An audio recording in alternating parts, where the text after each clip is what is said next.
જામનગરના ધ્રોલ વિસ્તારમાં માથાભારે શખ્સ પર વોચ રાખી રહેલી એલસીબીની ટીમે મોડફર ગામના પાટિયા પાસે સફળ ઓપરેશન પાર પાડ્યું। બાતમીના આધારે પોલીસે રાજકોટના ખાખરાબેલા ગામના વતની વિરેન્દ્રસિંહ જાડેજાને અટકાવી તેની તલાશી લેતા તેની પાસેથી ગેરકાયદે પિસ્તોલ મળી આવી હતી। પોલીસની પ્રાથમિક તપાસમાં હથિયારના મૂળ મધ્યપ્રદેશ સુધી હોવાનું સામે આવ્યું છે।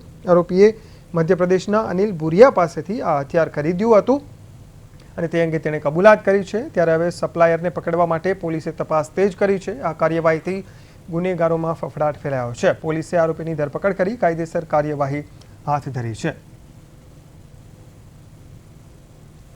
એક આરોપી જેનું નામ છે વિરેન્દ્રસિંહ કિશોરસિંહ જાડેજા, જે ખાખડાબેલા પડદરી રાજકોટના રહેવાસી છે, તેની પાસે અનઓથોરાઇઝડ એક વેપન પિસ્ટલ રહેલી હોય તે બાબતની બાતમી હતી। તો આ આરોપીની વોચમાં એલસીબીના તમામ માણસો રહેલા હતા।